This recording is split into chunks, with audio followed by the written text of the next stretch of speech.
Okay, good afternoon, everyone, and welcome to the final lecture in the CRISP Tech Fellows AI lecture series for this year.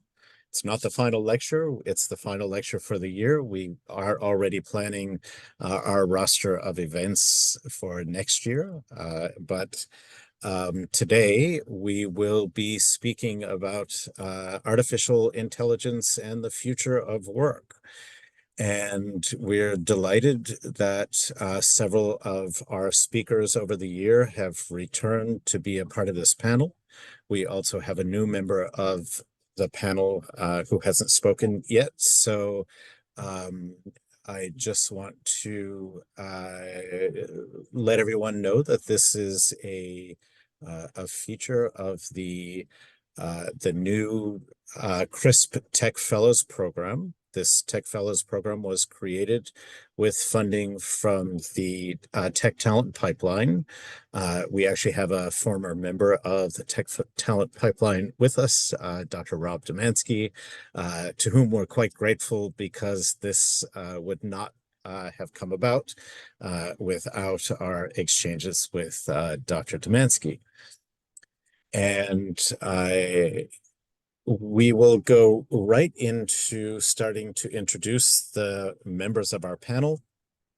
And I will ask each member of the panel to introduce themselves with a couple of words so you know who the members of the panel are. Then we will have a series of prepared questions, but I'd like everybody who's on with us to feel free that as questions arise, you should feel free to raise your hand and pose questions. If you might have a question that kind of hits you while the moment is hot, so you are welcome to put it in the chat, but if you'd like to ask it right away, please feel comfortable to do that. And in terms of starting the event, I'm going to go panel-wise with the order that they appear on my screen. So Dr. McCloskey, you are first. Thanks, Ron. Hi, good afternoon, everybody. My name is Dan McCloskey. I'm a professor of psychology at the College of Staten Island. I'm here not as an AI researcher or someone who creates AI, but I guess as an end user, somebody who uses AI in my research and in some of the programs that I offer at the College of Staten Island. And AI has benefited those in great ways, but there's a lot to discuss about the shortcomings of AI. Great. So opportunities and shortcomings promises a lot for this discussion. Thank you so much. And next up, Dr. Domanski. Hi, good afternoon, everybody. Thank you for having me. It's a pleasure to be here.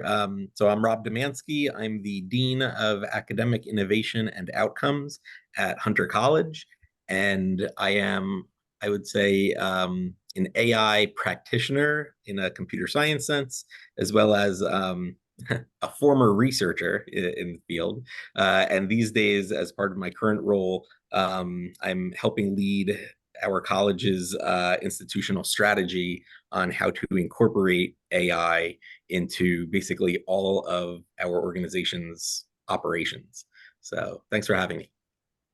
We will be very eager to hear about that as we think about incorporating AI into every part of our lives and just where it's going to take us. Thank you so much. And Dr. An, next up. Hi, my name is Ghouzhen An. I'm from the QCC. I'm teaching actually computer science and then engineering course to the 2-year students. And then I'm also a researcher of the, how to say, machine learning and then natural language processing, which is very hot at this point, and also spoken language processing part, which is also developed very, very fast, even though it's difficult to follow at this point.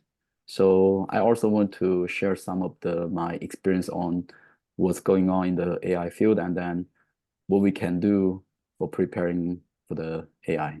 Thank you. Thank you so much. We look very forward to hearing about those experiences and especially what we can do. Thank you. Dr. Azhar. Hi, thank you. I'm Mohammad Azhar. I'm a professor at the Borough Community College in the CIS department. My research in robotics and AI, and I just did an AI innovation challenge yesterday, Saturday. So we have over 100 students came, so it was a big event. And my goal is to kind of get more students ready for this era of AI we're running into. So that's one part, and then the other part is how to use the AI in the research that we have been using. So I have two research one in dementia, one is kids with autism. And a lot of my CRIS students does work on those projects in the past. So that's and then the other aspect I'm really interested into kind of not only computer science, the other major like psychology, social science, and all those major has to also adopt AI in the classroom and how to get the students know about this AI and then how to not with the user also like how to apply this in their own productivity and that kind of stuff. So on that note, I also started initiative in our college AI across the curriculum. So that's basically working with the faculty. So yeah. So I'm looking forward to being here. Thank you for having me. Great. Thank you so much, Dr. Azhar. And Dr. Shoicket. Very sweet of you. Nowhere near a doctor, but I appreciate the addition of the title there. So Brian Shoicket, I am an assistant vice president at New York City's Economic Development Corporation.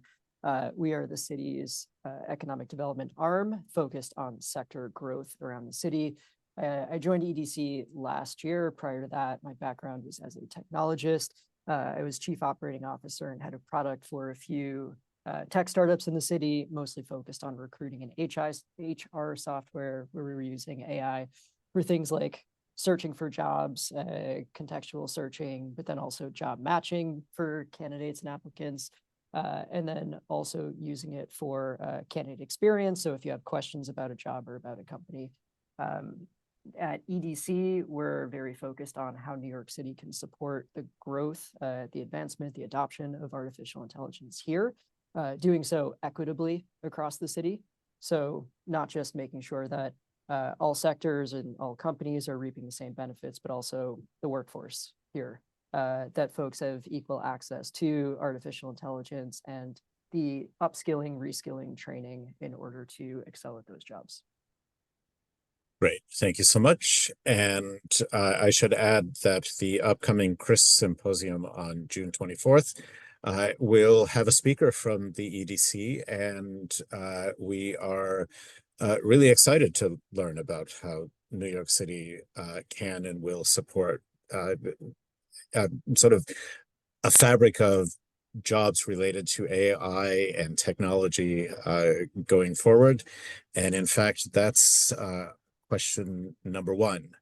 So the first question is a two-parter, but we can take that apart if you like. And I'm just going to ask this generally, and any of the panelists can feel free to be the first to respond to it.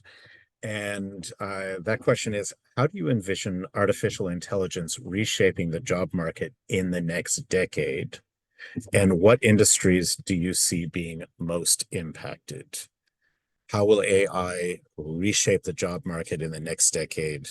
Which industries will be impacted the most?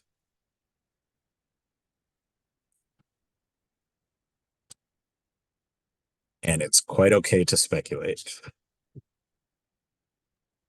Dr. An, you look as if you're ready to you look as if you're about eager to answer that.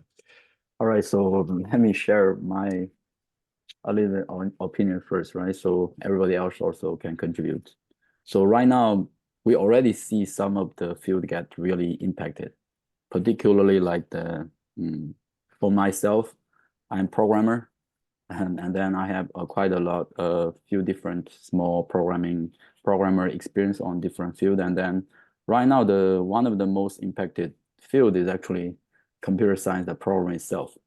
many big tech companies actually lay off the people because they like last year, 2 years ago was the economy was not good. So many companies lay off. Right now, Google and then those big companies actually claim that they don't need that many people anymore. The job is not because of the economy is not temporary disappear forever because they don't need that many people in this field. That's one thing that I really worry about for my student, also for the future student who is going to be taking the programming job, particularly in the 2 years college, because in the future, I think it's like the programmer field is going to be the same as the financial. Only the top 5 or top 10% can really get a very high paid job in the future, rather than like the bottom 30, bottom 50% will not going to get any job. And that's one field that going to impact a lot. And another one that I really worry also is the transportation parts. So right now, you have to know the Uber or DoorDash. These are the very big economic. And then like recent years, like the Tesla already, they claim they're gonna do the auto taxi, and also a few days ago they also one of the robot they actually publishes can do very accurate tasks, can moving that small things to somewhere. So that also solved the last mile delivery problem in, I think is in very short period. So those fields also gonna be impact a lot. And then I think the last one probably is the medical field. But medical field is gonna be will be impacted in the latest because it matters to the human's life, and we cannot make any problem, or we have to make everything is safe. So I think these are the few fields I'm thinking that may be impacted or gonna be impacted in the soon. So maybe if you have, I also have other things to say, but I leave that to other people too. Thank you very much. Thank you. Now, before we just pass that to the next person, maybe I could ask you, you mentioned a few fields that are likely to be most impacted, with some jobs gone forever.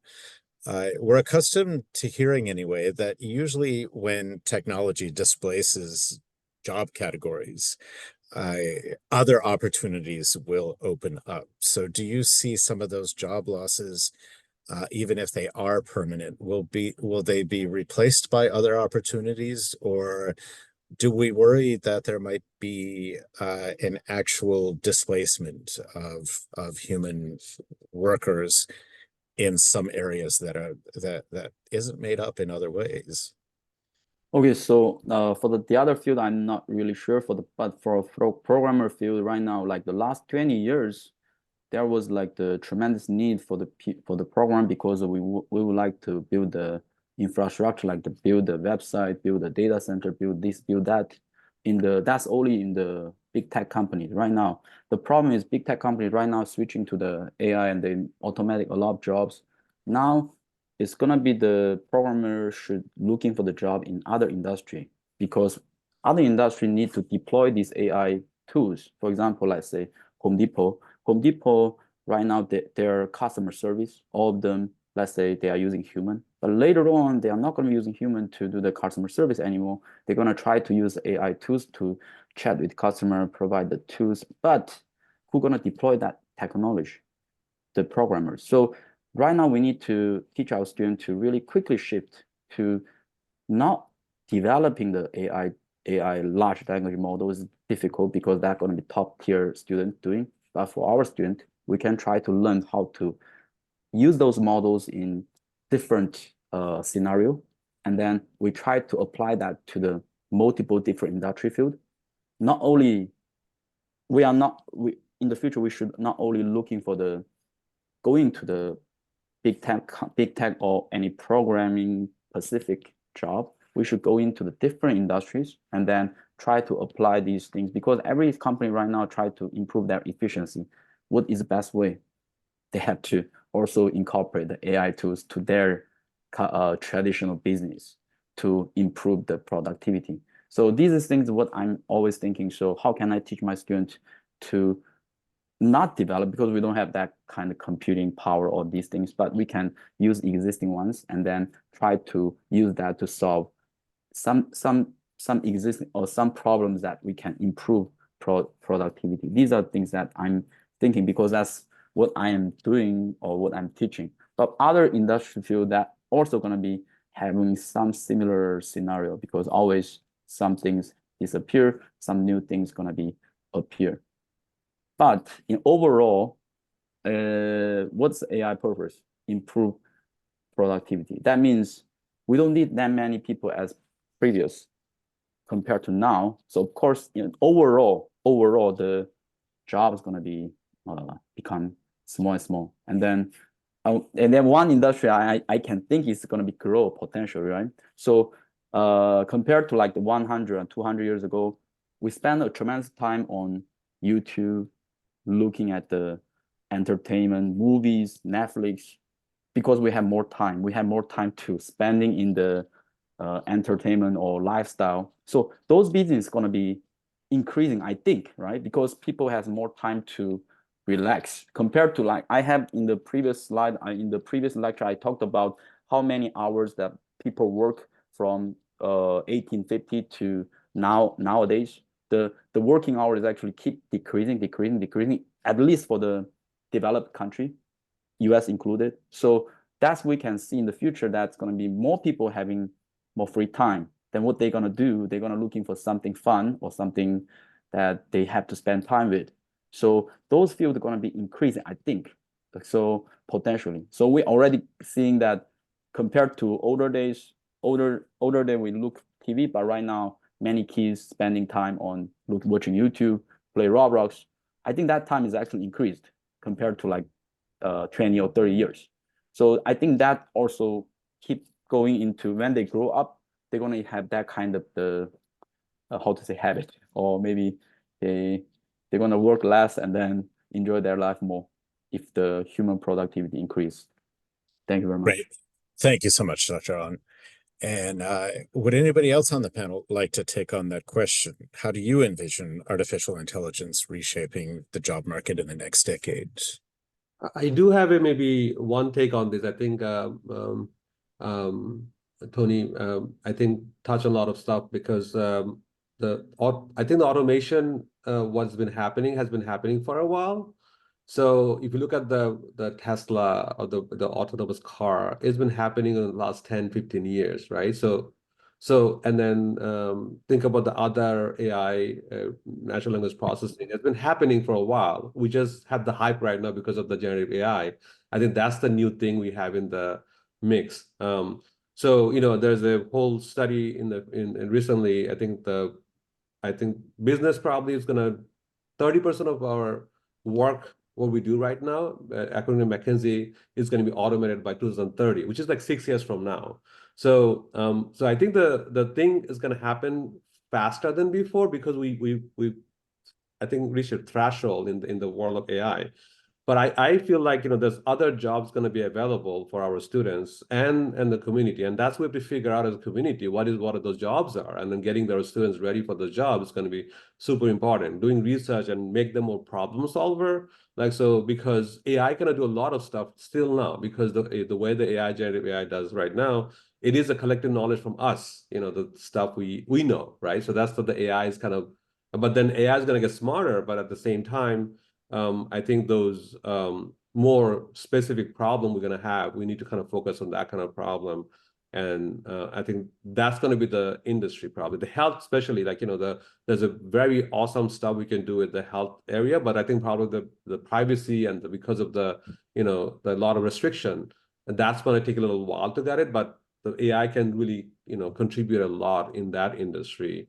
And I think it's also going to equip other majors besides computer science, like if you think about it, like with the AI technology. And that's going to be interesting, because right now, the other major, that's what I kind of focus also on, that like major like psychology or, like sociology and all those other major, they can use AI to do other things we haven't think about, and those are the things going to have to change the way that we are thinking, we haven't envisioned yet, and it's going to happen very fast. But we need to get their students equipped to be problem solver, how to use the AI, and then those students wants to be the AI developer, they want to be, in that track, so then we need to kind of more people going to be involved in the workforce than before. But I think going back to the point he was saying that, like, we're going to work less. And I remember the movie WALL-E. I don't know if you said the movie WALL-E. In the WALL-E, like all those people are just drinking soda and then just eating all day in that thing. That's the world. I hope it's not going to happen. But I think the same thing with the auto industry happened, how everything got outsourced and then, and we figure out what to do next. But the thing about the change of the AI is it's changing so quickly. And we in the trash like and that's what the difference is. We as an educator or people who work in the industry, we have to figure out very quickly what's next, and then we have to kind of get our people ready. And I think a lot of the hypes are really hype. I think people think about ideas, and I think not probably not going to go away, but it's just like, we need to kind of know what it is and their strength and weakness, and we can go from there. Thank you so much, Dr. Azhar. So trying to figure out the difference between what's hype and what's real is a challenge. Would anybody else on the panel like to address that first question? Where is the job market going to go in the next 10 years? I'd be happy to just jump in, offer some quick thoughts, which is, first of all, I think the real answer to the question is no one actually knows, right? I think we should start with that. Even those of us on the panel, we're just giving sort of our sense or our, opinion or hypothesis of where it's going to go, but no one actually does, which is why it's, I think, a little nerve-wracking for everyone, but also kind of exciting because some new opportunities will emerge. I'll just give sort of more of like an anecdote that's something I've experienced personally to give a sense of where I think it's going, which is so recently here in my position at Hunter College, I had the opportunity to hire a personal assistant for myself. Now, generally, most of the assistants, at this level, they traditionally do things like answer the phone and kind of manage your calendar. I said no to that. I turned down that offer because I was like, I'll use Copilot, Microsoft's AI tool, to handle all my scheduling and my calendar and kind of some of those tasks. Instead of that role, right, hiring for it, instead, since I had the assistant line, I selected somebody who would be more of a coordinator of different events that we want to put on campus. And the reason for that is because I need someone who can actually like go to the different relevant folks on our campus, develop those relationships with people, work with people to figure out how to get these events planned and launched. And that's something AI is not going to do for me, right? Because it is all about the personal relationships. To me, that's an example of where I see this going. Some of the more menial tasks that traditionally even some entry-level roles might have, accomplished, I think those get, let's say, replaced or displaced by AI tools. But I do think, right, it's not that the number of positions, even entry-level positions, gets reduced. I think the direction in which they head, in my case, I will also always see a need for people that know how to work with other people. That's what AI, I think, still struggles to fill in the gap. And I think that's where the job demand will continue to be. With that said, I was actually going to share in the chat. I mentioned right now our college is in the process of determining areas where AI is going to get incorporated into like all of our operations. So I just threw in the chat sort of these are all the operations. We're already pretty well along conversationally in figuring out how to embed AI in all these systems. I can tell you, right, this isn't a hypothetical. So as we're having these conversations about incorporating AI in our institution, the first question is, well, how do we find people? Who do we need to hire in order to make this actually happen, to implement it? And the answer is, yes, we need some AI developers in a software engineering sense, But the majority of people we're going to need to hire are people that do, I'm going to say, more established traditional jobs, but understand how to use AI tools to enhance the jobs that they do, to enhance their work, right? And so, for instance, we need event planners, we need, data analysts, we need, a number of roles at our creative team. We need to design, logos and marketing materials. We want to hire people that still are, let's say, on the creative team and graphic designers, but we're going to hire graphic designers that know how to use AI to do that work, as opposed to hiring graphic designers that don't know how to use those tools. So I think it's not a matter of this is an AI job that might displace a non-AI job. I think really what we're focused on here is making sure all students in whatever path they're pursuing are understanding how to use AI to do the career work that they intend to do, right? Because we want to make sure students get hired in whatever path they're looking to follow. And having that skill set, just knowing how to use the tools, we think that will help students get hired. And if you don't know how to use those tools, it's really going to be a challenge for you to get hired. Thank you so much. And that does lead us into the second question. But before we get there, if I could put you on the spot and ask you to make a wild speculation, based in part on the talk that you did for us last time, your focus on AI and social justice. When we're talking about AI kind of both displacing workers and then also opening up new opportunities, in a decade, will AI's effect have led us to a more equitable, more socially just workforce, or will it have led us potentially in the other direction? If you can be wildly speculative. I love being wildly speculative. Questions like this. Again, I'll just start first by making sure I say this, that once again, no one actually knows, especially 10 years out. With that said, through my lens, this might not be satisfying, but the answer is it's up to us, right? It's literally in 10 years, how will the incorporation of AI into all types of operations across society, how will that impact social justice and equity? That is up to us. I think if we, frankly, leave it 100% up to the engineers to just build tools, I don't think we're going to get where we want to go. I don't think we'll have positive outcomes. I think we need a multi-stakeholder approach. We need folks that have more than just a technical knowledge set to be at the table in the design, the development, the implementation of all these systems. And if we do it thoughtfully, I actually think it could be an overall positive, a benefit, and can advance some of those causes. But again, it's up to the collective us to make sure that we are being thoughtful about all that. It's like with the internet 20, 30 years ago. It's up to all of us to figure out how it can be used, how it should be used, and kind of build that thinking into what we develop. Great. Well, if the internet is any indication, who knows where. I'm hoping that we actually learn from the last 30 years with that, and don't make some of the same necessarily decisions. But yes, if we can learn from the last couple decades with the internet, then I think that would be a good thing. Right. Thank you.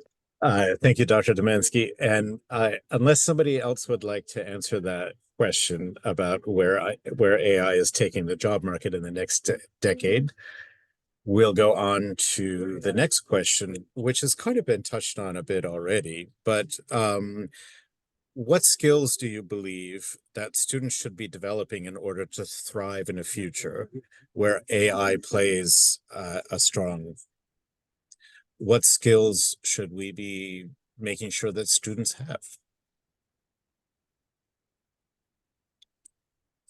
I can jump in on this one. So I think Great. some of this has been addressed already with the answers to the first questions, but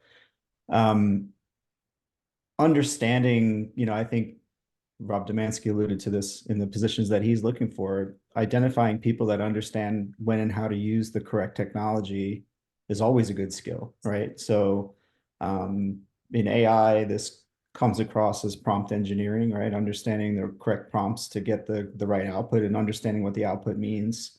And that is going to take students working a lot with AI and using AI regularly to understand what its limitations are and what it can do and when to use the right tool for the right question.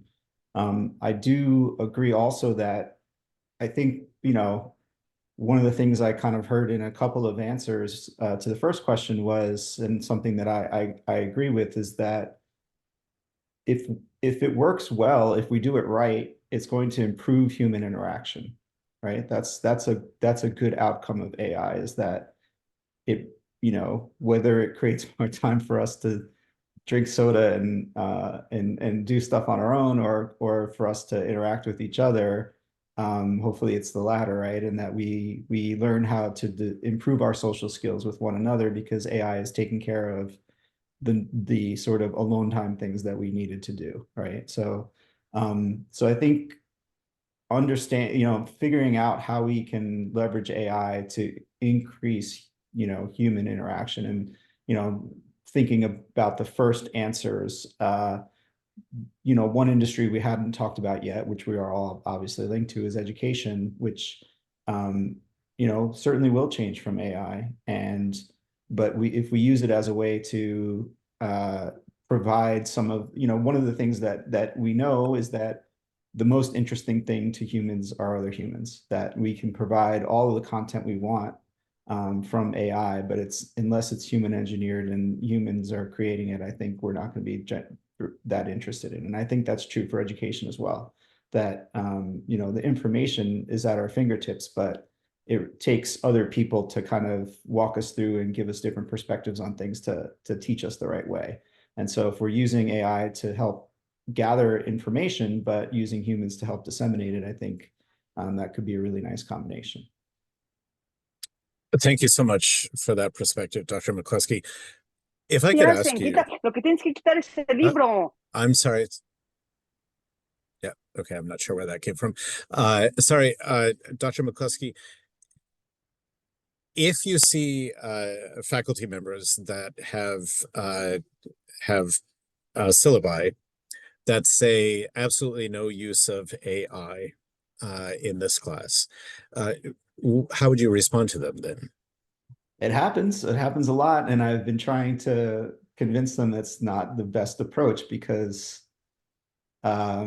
we've been in my classes trying to use AI, and I get where it's coming from, the absolutely no AI, because of problems with plagiarism and things like that. But if you show students how to use it correctly, the internet creates problems with plagiarism, and all technology could create those problems, right?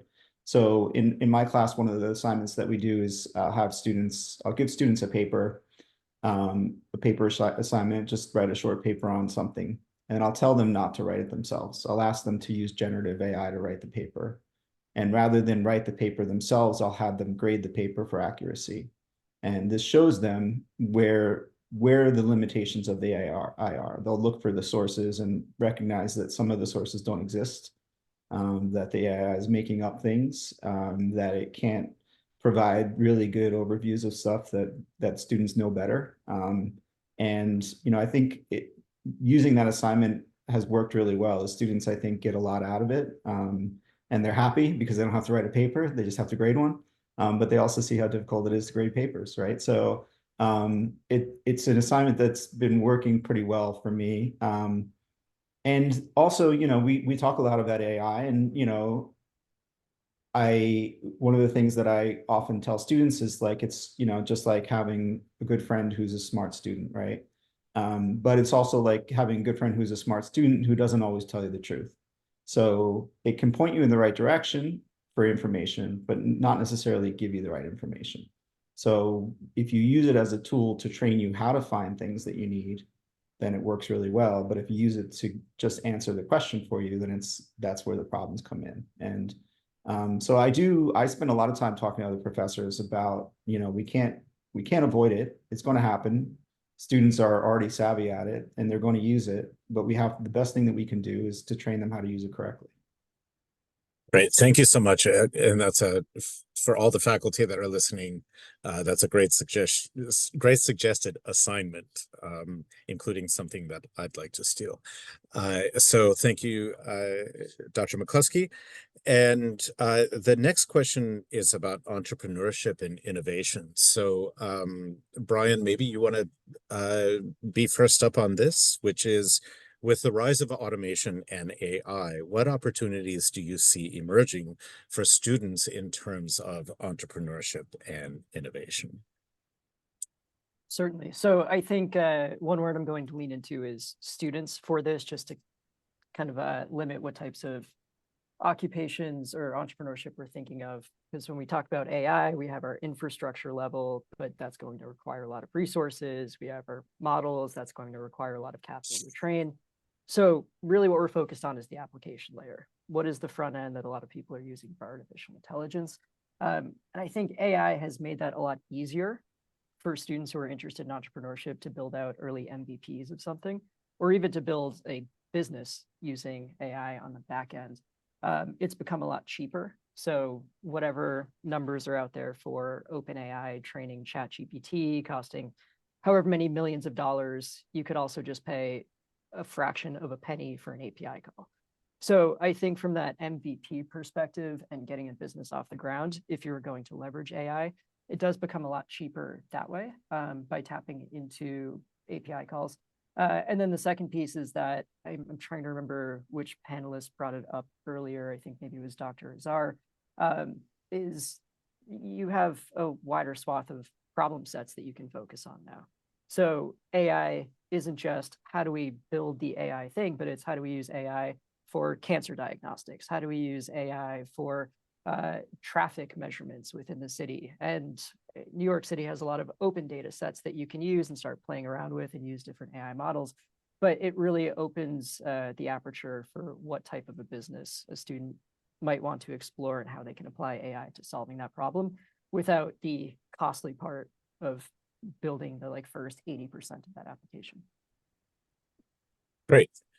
Thank you so much. And would anybody else like to say a word on in terms of how AI may present opportunities for students who are thinking about entrepreneurship? I guess to Brian's point, that I feel like it also a lot of things in the technology when it came out in the first time, it was a high learning curve. It takes a long time to learn, and then also less resources to make things happen. So when AI, generative AI, they become so accessible for anybody, it makes things more equitable in a way, to get people involved in this process, because anybody can use it from anywhere in the world. So we're not talking about USA only, everybody in the world can use it. So if we can figure out a learning environment where people can learn how to use it. I've been saying it from the beginning, that how to use the AI for their own good, right? The social good, right? And that can innovate a lot of things we haven't thought about, right? And I think so we don't have to worry about the call center, and maybe those call center people are not going to get the call center, but they might be able to now innovate other things they haven't think otherwise, because we as a human, we're very adaptable. That's why we survived this long, right? So I think that might kind of help us to do the innovation in a different way. And I'll tell you that we just did the AI Innovation Challenge literally on Saturday, and I was talking with the judges and what was different than the last year we did. And they said, because of the ChatGPT, student can do more innovation very quickly, because they can go to ChatGPT, ask for ideas, and using the ideas to kind of come up with their own solution. I was very particular about this because we're saying that we have to solve for BMT's social good. So those problems doesn't exist, in the world. And that's the other thing about the AI and ChatGPT in general, like OpenAI stuff. It doesn't know all the answers, and sometimes it hallucinates, and as you said, it give you wrong answer completely. So knowing that what is correct or wrong, that's going to be important. But going back to the entrepreneurship ideas, I think since some of the jobs will go away, and those people are going to be we need to kind of give them opportunity to kind of see what they can do with that, and that might lead us to more innovation. Maybe not always doing entertainment. I think that's the thing we have to change, so maybe we can solve more difficult problem we haven't solved yet. There's so many opportunity out there, and that just opened so many doors. Thank you so much. And on to the ethical considerations. What ethical considerations should students keep in mind as they're preparing to enter fields that rely heavily on AI technology and decision making? What are those ethical considerations? Yeah, I think one of the fields that I do think will change a lot due to AI is the legal field. So students who are tech savvy and are legal minded, I think there'll be a lot of potential for lawyers to work in AI or around AI, because there are many questions about intellectual property that come up. So if I develop an AI tool and you use it to, identify a new drug for cancer treatment, I think there's a lot of questions about who owns intellectual property for that. And I think a lot of these issues will come up very quickly, and we will have to think about how it works. And I think having good legal folks to do that is going to be important.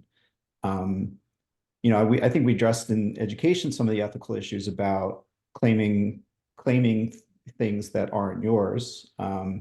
And in a lot of cases, we know where the information came from, but in the case of hallucinations, where is that information really coming from, right? So there are really interesting ethical questions about whose intellectual property certain concepts and things are, especially if it's not, coming from somewhere else. Like, New York Times sued OpenAI for copyright infringement, right, and plagiarism. So, but some of what AI can generate doesn't exist anywhere, and so who has the rights to that information? And it's a kind of really important ethical issue. So I do think the future of work, understanding and creating understanding the legal ramifications of these things and having people who are skilled in doing that is going to be really helpful.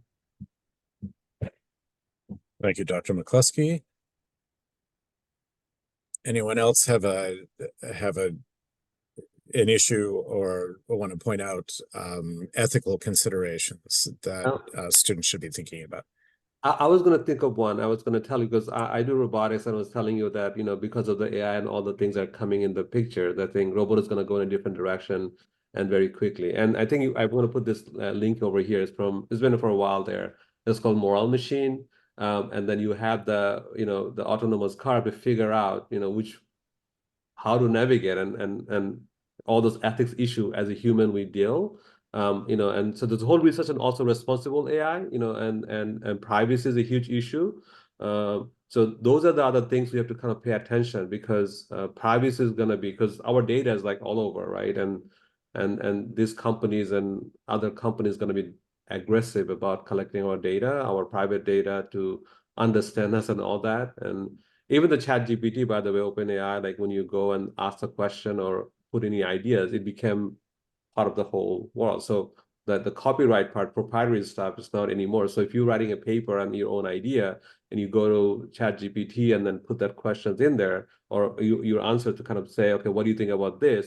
Now it become kind of chat up with his data set, right? So now the next person open up the idea like, oh, this is, I think that I can go from here somewhere else. So now whose idea was that? It becomes a huge issue. So I think for that issue, I think a lot of the OpenAI people talking about like having a local, ChatGPT kind of situation where you're using a local machine, but subscription based and all that. I think that's going to probably address some of this stuff, but it's still not going to address all the other problem we have. So privacy is a huge thing.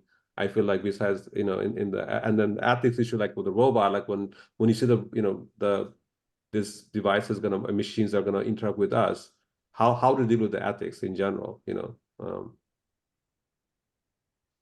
Okay, thank you. That raises so many issues on its own that it seems that we could have an entire, hour dedicated just to that question alone. But if we did move on to the next question is about educational institutions, and it's already been brought up a little bit about how AI is beginning to change them, but how should they adapt their curricula to better prepare students for a workforce where AI is present? And how can students actively participate in shaping those changes, right? So a two-parter, how should the educational institutions adapt curricula to prepare for an AI prevalent workforce? And how can students actively participate in shaping such changes? I'll take on it because I've been working on it this semester, so things are right up in my mind right now. We've been working on. So there's the two part, the student part and the faculty part. I think both part need attention in academia, right? So the student need to know how to this problem, this whole AI, how it's changing the world. We need to educate our students. And I feel like it is super important for us to tell our students because our students are a lot of minority students and the resources they have in the high school and other institute, we don't have them. So for us as a CUNY, I think we need to kind of really aggressive about it to get this information out of getting them engaged in the problem solving. And I think problem solving is the most important thing that's going to be probably around regardless what technology comes in. If you look at any software developer right now, I was talking to someone from Google who has been in the Google industry for 20 years. And he was talking about how things change over time. All the technology came and go, but one thing that changes, he knows how to solve problems. So it's so that problem solving technique, and I kind of promote something called computational thinking, the way you can solve problem. And I think that paradigm kind of give them the overview of regardless of technology come, they're able to do this. And it doesn't have to be computer scientists. Anybody non-major, everybody can adopt this model, like how to abstract the problem, how to divide the problem in smaller pieces, how to look for pattern, which is machine learning do all the time, right? And then how to come up with the algorithm. And this is basically the model with computer thinking. And this is beyond the AI. It doesn't matter AI, whatever comes next, people can use this as a human to how to problem solving. And we need to have a more difficult problem to solve. And that's the thing. So more problem to solve right now. So I think my suggestion, I've been all along this, it should be project-based learning. So where they are not memorizing stuff, because you can look things up right now very quickly. So solve problems that we haven't solved before and challenge our student for that kind of problem. And as for the faculty goes, I think the faculties are also need to equipped with this, how to use the AI correctly, how to use the AI in the classroom. And it will depend on the things they're teaching. So it has to be very adapted for the problem or for the things they're teaching. So the things I'm doing for BMCC is like AI across the curriculum. We're working with the faculty individually in different departments and this, okay, how can we help? So as a domain expert, I have some knowledge about AI, I can say, okay, there's the things you could do. But they are the domain expert on the department or the things they're doing, and they can figure out together. We can figure out together how to adopt this. And again, it's basically how to use the AI. We've been talking about how to use the AI to make them more productive, right? So they know how to use it, and they become a more productive workforce in out there. And that's from the faculty also need to know, and then hopefully our later on, regardless of the major. And I think that's the other thing. I think this AI is going to probably create more opportunity for non-computer science student than the computer science student, because computer science student, as we pointed out before, that a lot of the programming stuff automated, it's going to automate, and then companies wants to automate because they can save money. So that's my take on it. Thank you. As a Thank you very much. non-educator on the call, if I can toss out an idea, I guess I think about it of look to students for the use cases too. I think it was Rob who brought up the parallel of the internet. It's a tool. Sometimes it's the right tool for the job. Sometimes it's not. And so if we're thinking about once they get into the workforce, if it's going to be there, they'll either be disadvantaged because they don't know how to use the tool, or they won't be able to get the job because they don't know how to use the tool. But it is a tool the same way that I remember writing reports where you had to go to the library because the internet couldn't be trusted. And then I remember writing reports where you could use certain websites, but Wikipedia couldn't be trusted. And then when you were writing your report, you could use Wikipedia. It's always evolved in terms of where the information comes from. And so I think I really liked Dan's exercise with students of write the report and then verify the source, verify the information, see what's there. I mean, it goes back to the calculator parallel too, right? Of it's good to know how to solve the problem, as Dr. Azhar was saying. But at the end of the day, you're in the workplace, you're probably using a calculator and you're not doing differential equations by hand anymore. And so I think that's it, is not to say that the Wall-E scenario is an inevitability, but the introduction of a tool into the workplace for efficiency, productivity, more creative work being done, that part has historically been an inevitability. And so what are the use cases that students may find? And then can you work with them to use it responsibly in the classroom? Okay, I would Great. like to add on something, right? Mhm.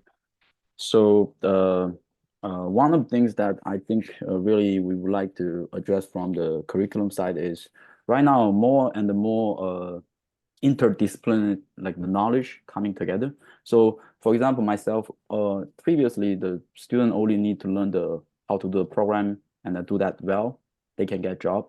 Right now it's actually not. Students also need to know the other knowledge. So for example, if they go to the medical field, they need to know the medical and the program to combine them together to get the better chance to get the job. So we need to really develop in the curriculum side more interdisciplinary major, so they can take not only one single knowledge, they need to combine multiple knowledge together to get better job. And then from the skill set, I really think the soft skill is really important, because earlier as my student, I only teach the program, that's it, right? If they are good at algorithm, they're good at solving the problem, then they can get job. But right now, they really need more than that. They need to well communicate with their coworkers and then know how to collaborate with the others. And also they have to be emotionally stable and ready so they can communicate or collaborate with the different team members. And then solving the problem is also one of the key that Professor Azhar said. So there are going to be more and more problems here and there. So students need to be able to handle different problems. So in my course, I really give them open question right now. So they have to do the search themselves and then be able to find out the knowledge they need to solve this particular problem. Then they have to be learner. We are not only teacher, we need to give them a guide what they have to search and do the research. It's not only for the PhD students, but also start the undergraduate, they need to have the skills on learning new skills or new things themselves. And then right now we have AI tools. AI tools can help them to achieve that goals. So that's what I might add on for this. Thank you so much. And Rob, was that a hand? No. Sorry. So there was the second part to that question, and I think it was partly addressed, but I wonder if anybody wants to take a more direct stab at it, which is how can students actively participate in these curricular changes? Is there something students can do to push the agenda forward in terms of AI based instruction or incorporating AI even into courses where it traditionally might be seen as kind of less actively involved, such as, let's say, history or sociology or anthropology? What can students do?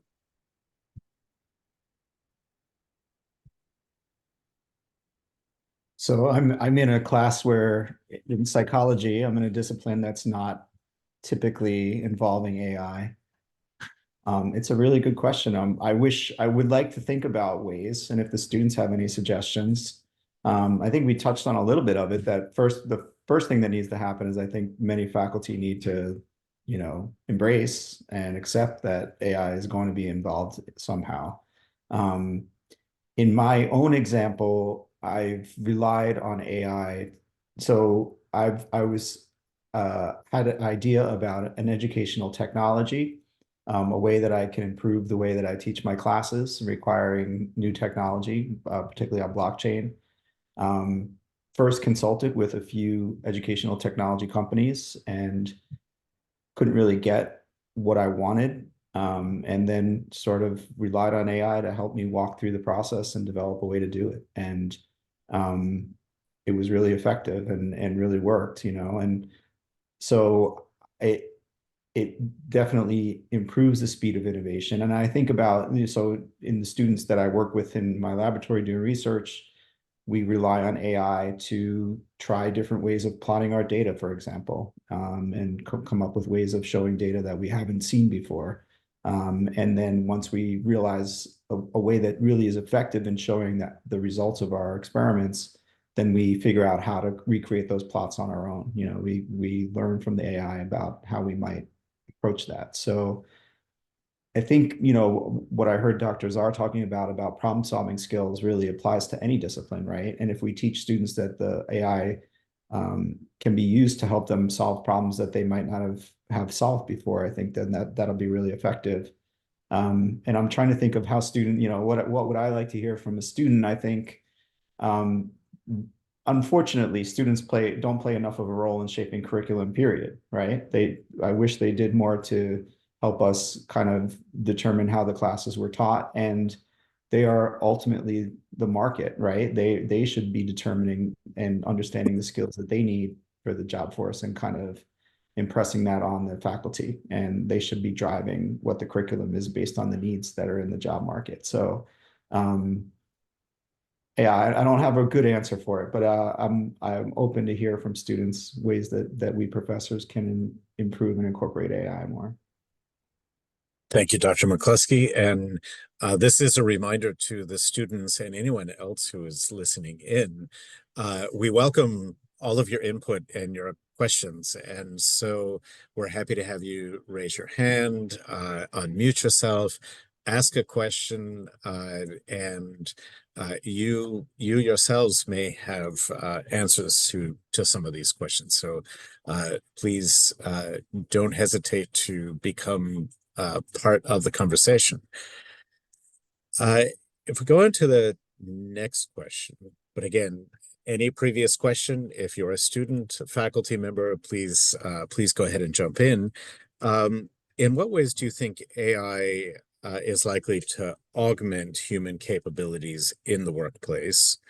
And how can, here's the students part again, how can students position themselves to leverage these enhancements? Right? So how will AI enhance human capabilities in the workplace? How can students position themselves to leverage those enhancements?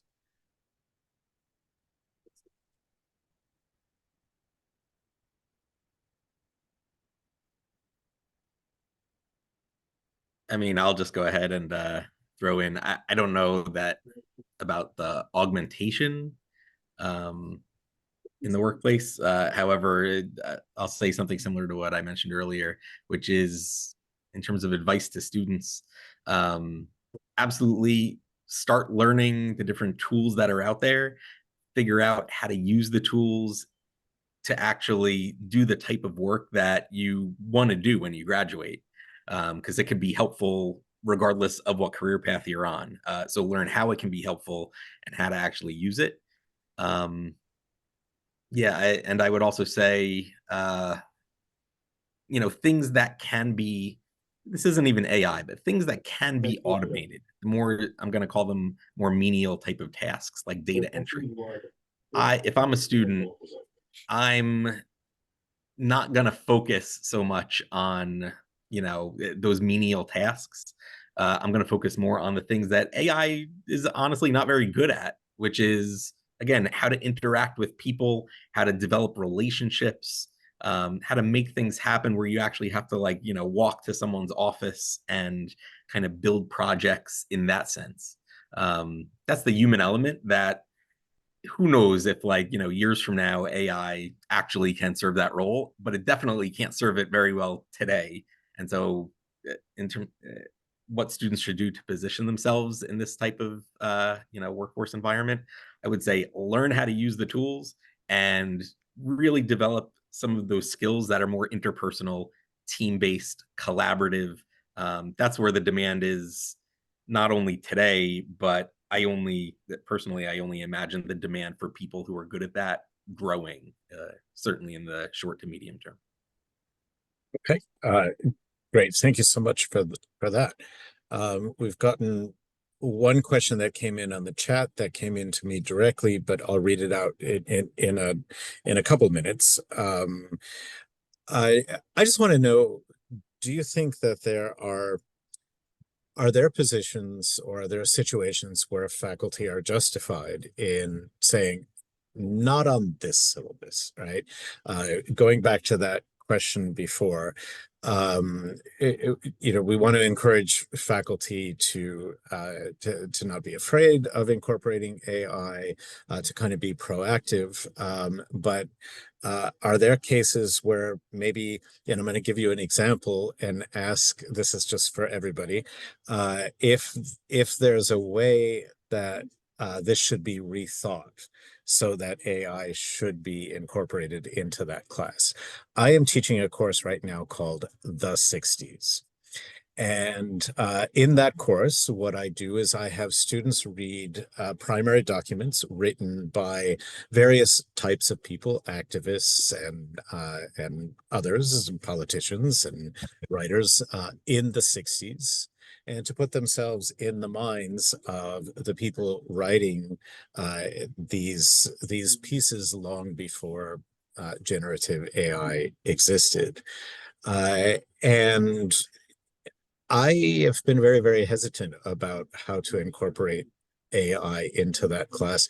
On the syllabus, I officially say it is allowed under certain circumstances, but practically, I actually have not incorporated it at all. Is that justifiable, or is there a better way to do that? I think about this a lot. In addition to the assignment that I mentioned about having students create a paper in AI and then essentially grade it, there are things that we do in my classes that can't be duplicated through AI. Like, we've gone back to blue books and students writing essays in front of me, and also this, AI, to Rob's point, these interpersonal skills of communicating to another person in front of you. There's no AI in this right now, it can't be. So doing more oral exams and asking students questions face to face and having them sit and write out answers, because ultimately it's not about the facts and figures, it's about the concepts, right? So, and students at first worry about that and aren't comfortable with it. They want to do it on their own and turn it in. But I think when we do it, either together and then go over things as a group or have our discussions as a group, I think it really enhances the experience, and ultimately students are going to learn more, right? So if you have a group of students, talking about a concept and somehow they're getting graded for their participation in that discussion, that's richer than them just turning in independent papers and not learning from one another. So, so I think, to Rob's point, will there be a time when, I could be reading from a script right now that is being generated for me? Sure. Right. But I don't think we're there yet. And definitely not with handwritten essays. I know I handed you the essay book and the pen, and you handed me back some real interesting content 20 minutes later, and you can't fake that right now. So, so I think those skills, writing and communicating, are definitely the skills that students, to get a leg up, will want to enhance, in addition to their knowledge of AI, echoing what Rob said. And I think there's no class that I can't think of a class where a professor shouldn't welcome students to use AI as much as possible, because as long as the students have the tools and understand how to filter through the inaccuracies, they have all the information they need, right? So sky's the limit. Can I plus one everything Dan just said? And Ron, for you personally, I can tell you that we have a history faculty member here at the college who has experimented with a number of different things this current semester. And I know some things that she had tried out in her history class included, some of it was, obviously writing skills are something we absolutely want to make sure students are strong in. So rather than eliminating the writing assignments, she basically reweighted them in the syllabus so that if students are essentially plagiarizing with AI, that it still wouldn't be like that, couldn't get them the grade that they need if that's all they were doing. And instead, she did more with student presentations. She did, I think it was like, she separated students into small groups of like 2 or 3 to essentially have mock debates over the material. And then each group member at different points in the semester would have to do a stand-up and kind of express sort of the conclusions or the thoughts of their group on whatever the learning topic was that week. So especially in a history class, I think there's absolutely still kind of creative pedagogical ways that you could be innovative and try things out, and without having to rework the syllabus. You could literally, we're talking about course delivery, right? Not like curriculum change. That at least it doesn't have to be that. So those are just some examples in history, but I think again, there's a lot faculty can do in any discipline, to Dan's point. Great, thank you so much. Yeah, Yes, I totally agree with Rob on that. And I think, Ron, I don't know if this is the lens you were asking through, but from a history perspective, if you have a large language model that is then trained on, because you mentioned activists, politicians, there are speeches, there are books, there's a whole corpus of data for each of these people, that now students can get a 3-dimensional picture of a major figure from the period, and it's not 2-dimensional, read on the page, okay, great. But now this person becomes more real to them. I think that increases their investment in the subject matter. It increases their investment in the person. I know there are a few examples of software like that that are doing it with famous historical figures. But I think that is one way to incorporate where it's less about, or I guess there's less of an opportunity for plagiarism because this is more about interaction with the subject matter. And so then they take whatever that conversation has, putting any opportunities for hallucination to the side. And then they can do what Dan said, blue book exam. They can do what Rob said, presentation, but I spoke with Martin Luther King Jr. last night, and this is where, like, it makes it something a lot more interactive than just black text, white page. I'd really like to learn about that software. I think a lot of us are in that position where we're on that upward learning curve in terms of how to, even what software is available. Can I sorry, jump in real quick, because I think something Sure. Brian said just resonated with me about other things that I've been thinking about and would like to learn more how to do, which is having students train a model based on course content, right? So having them do the research to find the right resources and then train a model on it so that other students in my class could use, and then it sort of iterates semester by semester and gets better and better. I think would be a really cool class project and gets back to that idea of how students can help to change the curriculum, right? Because then they're helping to add the information to the curriculum, which is a really cool concept. It would be great if CUNY had a training session for people like us that could to train us how to train students to train a model, right? So that probably exists somewhere. I'm just not, and Rob is saying yes, it does. Oh. So maybe you can put that either in the chat or you can forward that to us and we can sort of share that with everyone. Yeah, we sorry, I'm trying to think if there's a link. I don't know that it's on a web page, but so with support from CUNY Central here at Hunter College, we actually ran a series specifically on like AI training for faculty this entire academic year. And I receive it in form of a newsletter, but and then there's live sessions every Monday. Semester's wrapping up, so I think it's going to end. It's not going to happen over the summer, but it'll happen in the fall. I'll see if there's not a link, how I can share the information with everyone who might be interested. Okay, and Brian put an interesting link also in the chat. I mean, this is a conversation that we can probably keep going and share some of these resources after this actual session ends. We'll try to bring the session to an end in about 5 minutes or so, because I think we did pack a lot into this hour and 10 minutes, and so. A couple of a couple of questions we want to make sure to get in there is, what are some thinking about equity, right? What are some things that we can do to make sure that AI-driven advancements in the workforce are equitably distributed and that no one is left behind in the transition to an AI-enabled future of work? As I was saying, I think we need to get our students involved because our voice should be there, because we shouldn't be part of the algorithm, right? Because I think if we don't, then we become an algorithm, right? This is our information is there, but they need to be part of the developing part, also know how to use it. So we need to kind of change curriculum maybe faster than before. Like a lot of things, adoption should happen. There's a lot of research going on, I think, in the academia, how to adopt AI in the classroom. I worry about more the non-computer science majors than the computer science, because I think they haven't been done much until now. So this is kind of coming very fast.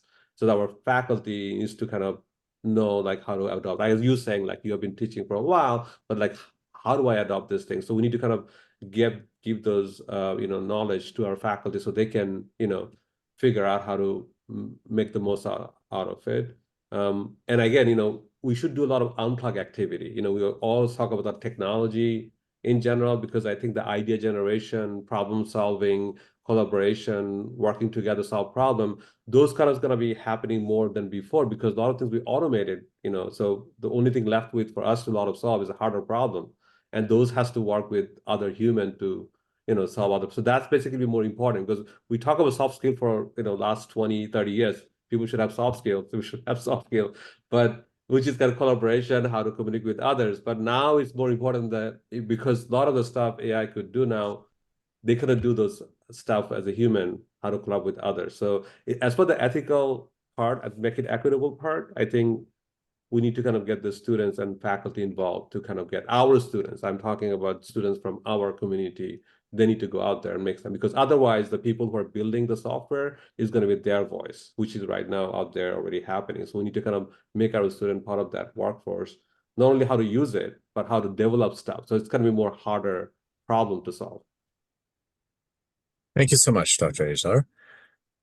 And I wonder, Sorry, Brian. can I add to that? Oh, I was just gonna, I was just Um, gonna call on you specifically, but add what you wanted to say, and then I have a question for you. Sure. Yeah, I think to what Dr. Azhar was saying is it's the development piece, but it's also the data piece, right? What are the data sets that are being used? How are they being normalized, labeled, et cetera? It's the training piece, right? Is this correct? Yes, no.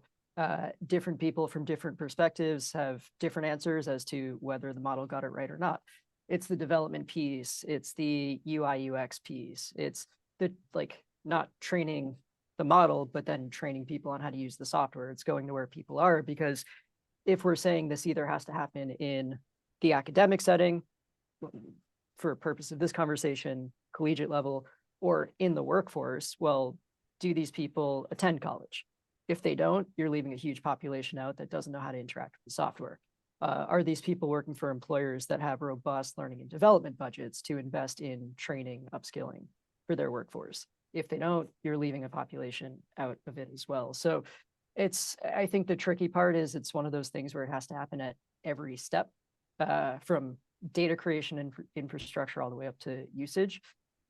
It's not impossible, but it does make it difficult. And that means we have to be intentional about it. We have to consider the different areas where equity is at stake.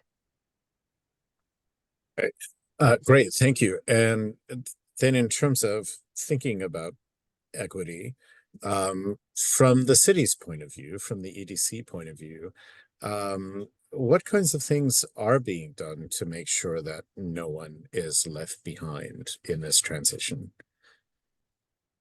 Yes, so I'll split it into two, and I can only speak for the EDC side of things. There's also the Mayor's Office of Technology and Innovation.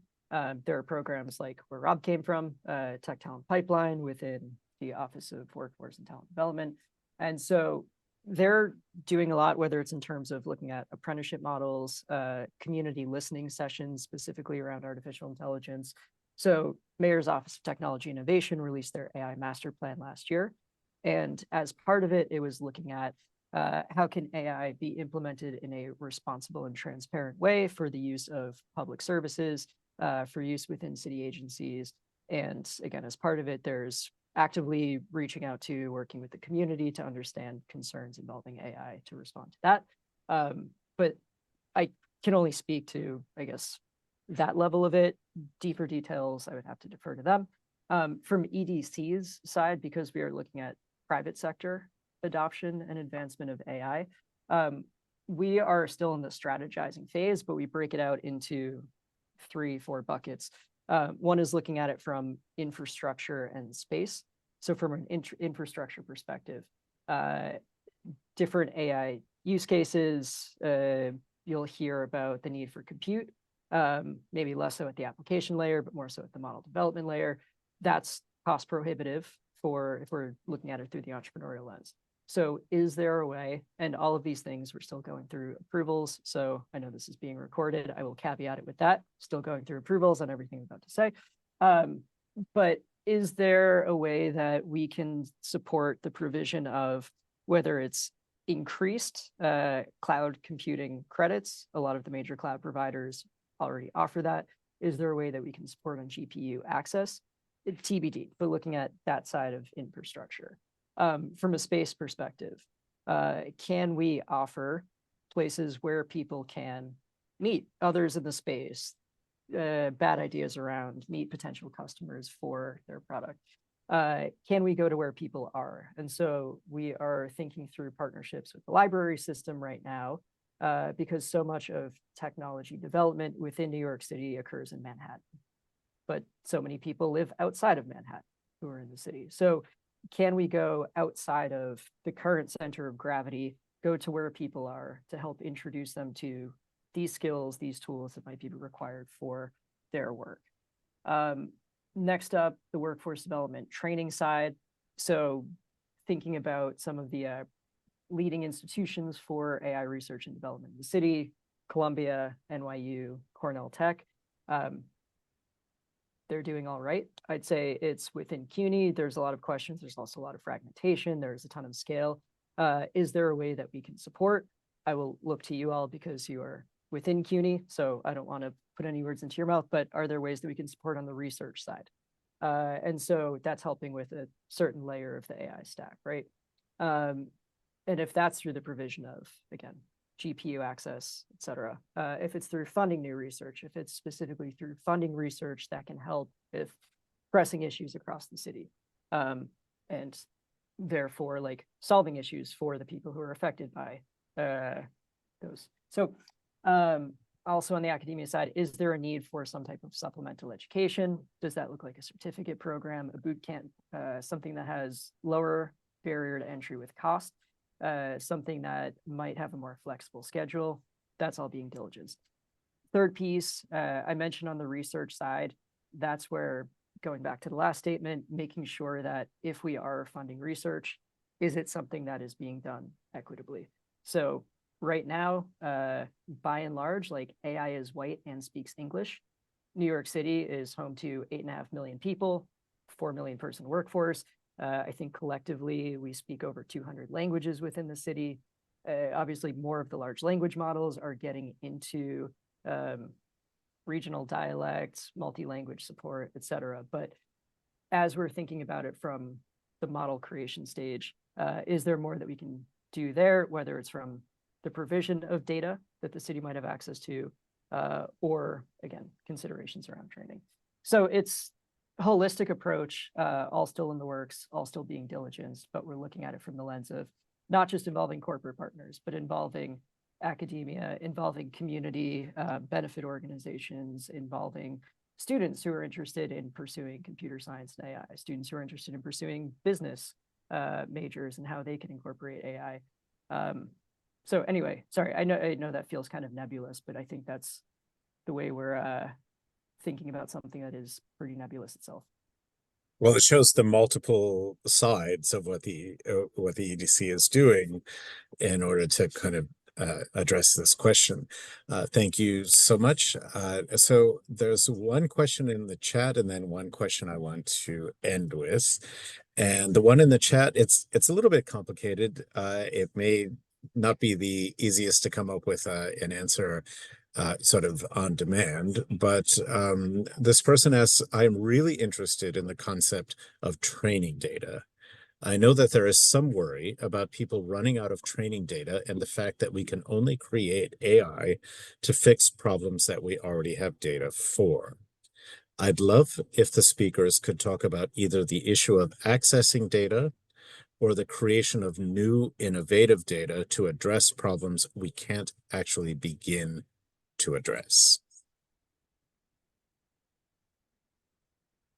A great question. And a difficult one to come up with an immediate answer for, but anyone want to try to take that one on?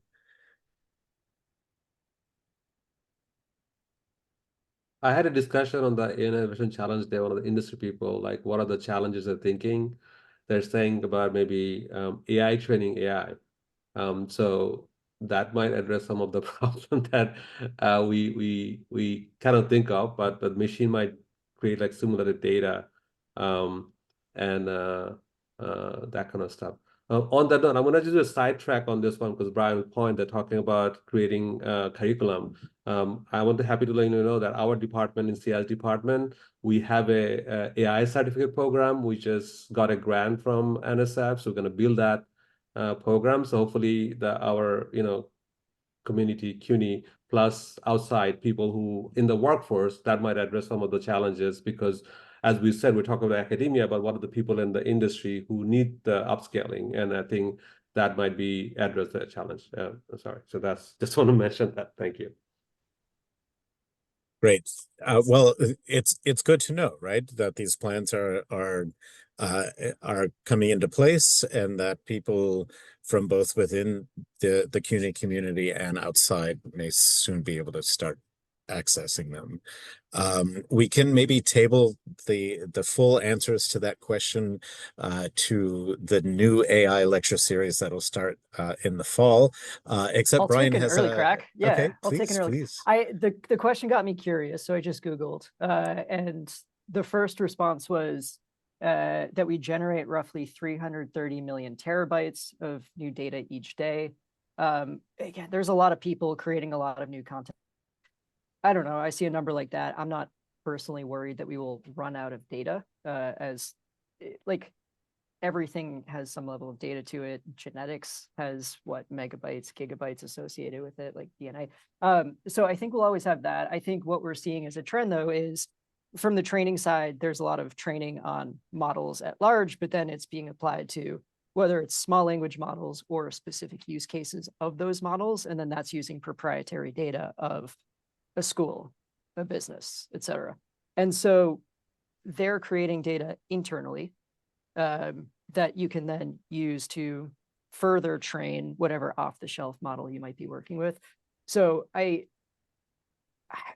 get that, like, yes, there probably will be areas where AI is training AI. I don't think we're at risk of running out of data in the near term. I think we do have to get more to the WALL-E scenario where we are 100% consumers and not creating of any kind.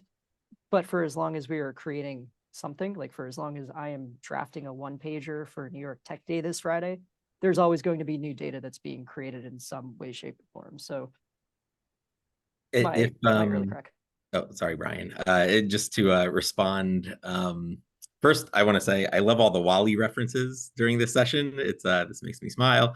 But from a CUNY perspective, it's not, our challenge is not there isn't enough data. Our challenge is we don't always have access to like real world meaningful data, right? as I think Ron mentioned, so much data we'd love to use in our curriculum and in our courses is proprietary, it's held by private companies, and we don't get access. And so that's always a challenge.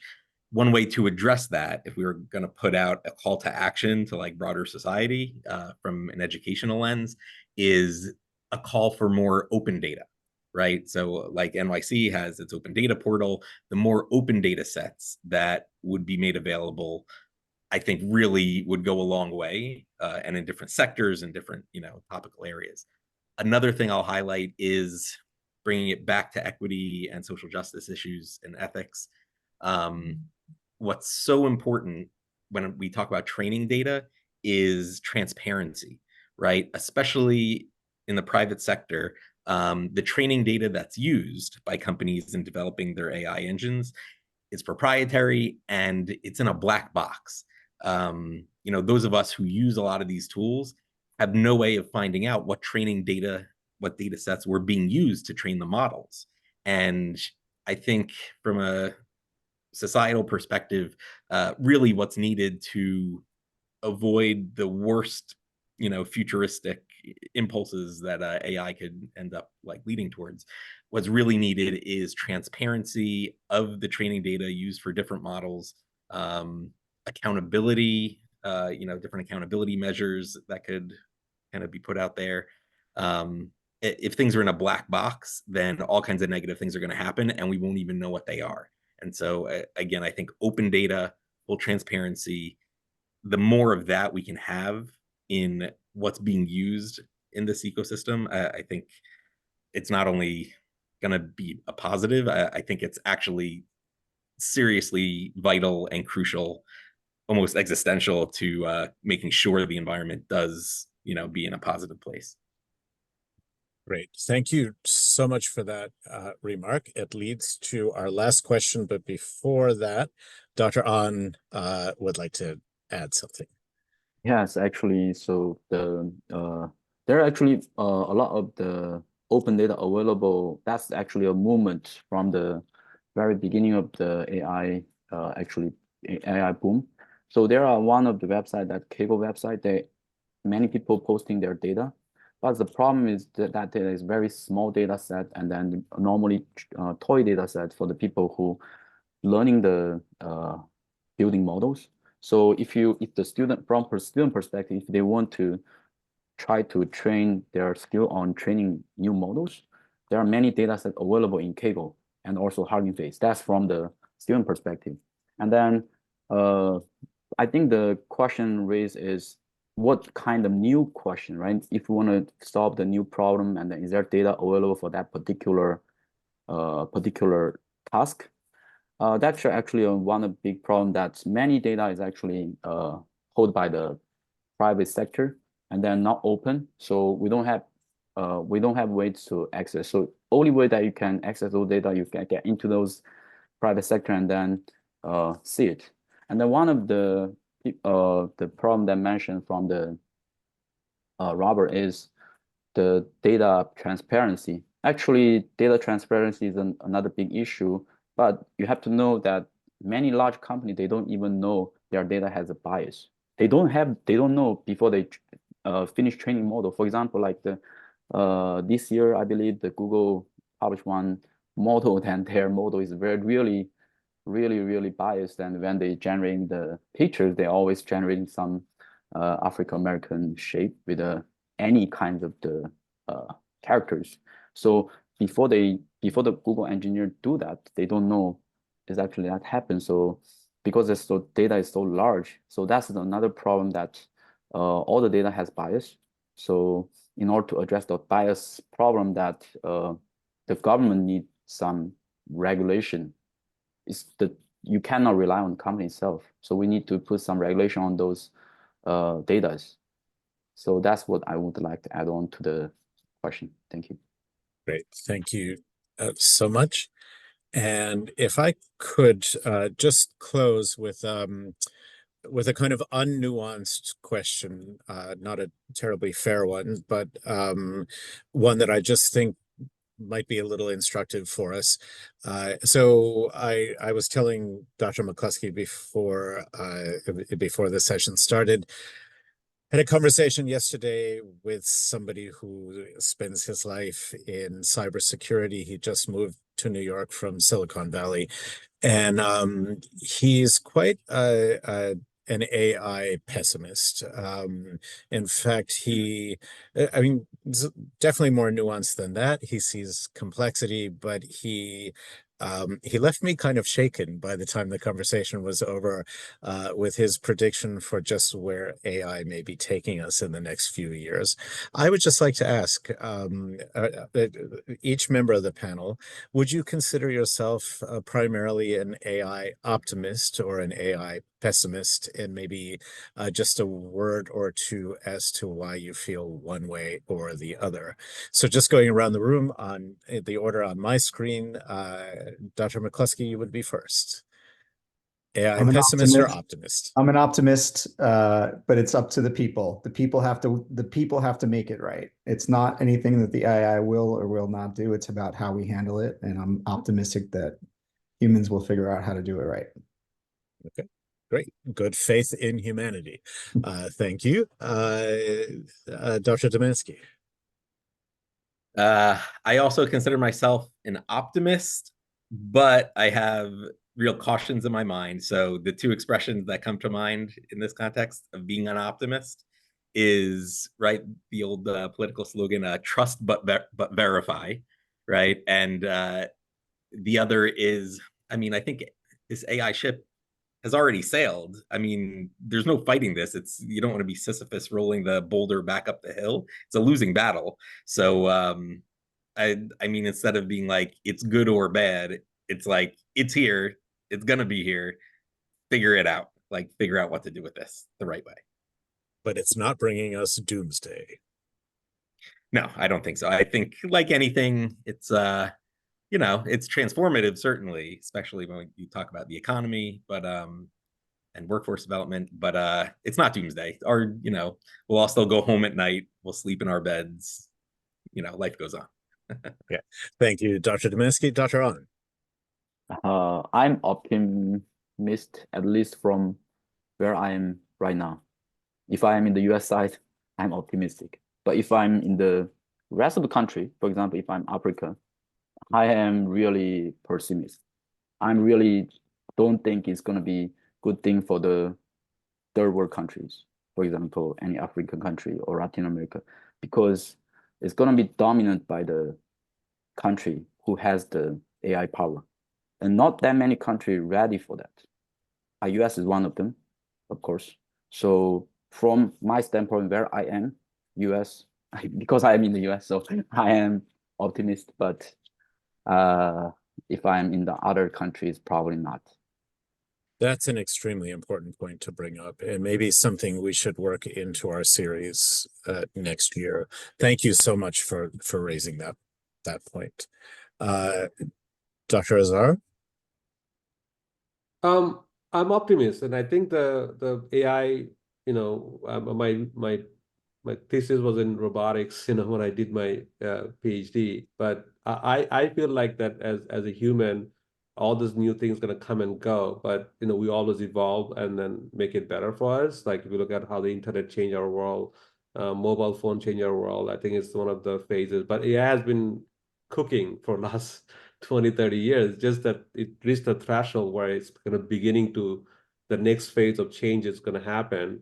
And I think if you're going back to what happened to third world countries and stuff like that, it also happened to the internet. If you think about it, they just caught up late because how the infrastructure is going to happen. But I'm optimistic that maybe the third world countries, and we should take initiative from US and other places to how to make them accessible and how to make them what we're talking about in our community, our students in general, CUNY, we can do similar things for the out world. And then I think people will take initiative into make them, available. And there are a lot of smart kids and smart people out the world who are making the changes right now as we speak, doing all the different things. So, making collaborative challenges where we can solve problems together all over the world, because internet right now can do a Zoom and do a lot of cool stuff. I think it's going to be good as long we are conscious and we're intentional about the changes about to happen. And then you putting together the series is also a sign that, you know, we are thinking about it as a whole, and that we're making some, you know, discussion and then kind of think about it. Because as a human, I think we know how to survive, and I think we'll figure out how to make it happen, you know, AI or beyond. Okay, great. Thank you so much. And then the last word, Brian. I would say realist.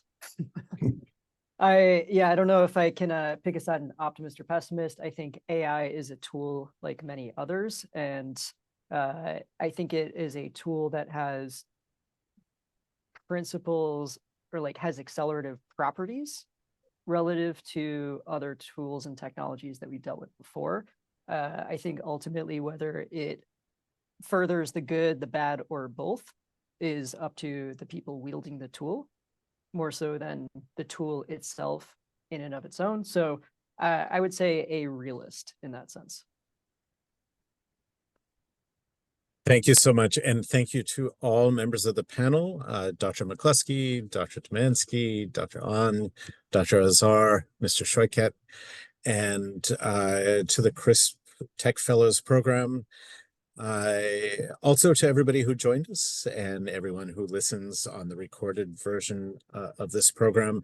Thank you so much. This closes out our series for this year, but this is not the end of our conversation, and we hope to see the members of the panel back in one way or another next year when we do the series again. Thank you so much. Thank you. Thank you, everybody. Thank you. One, Take bye. care.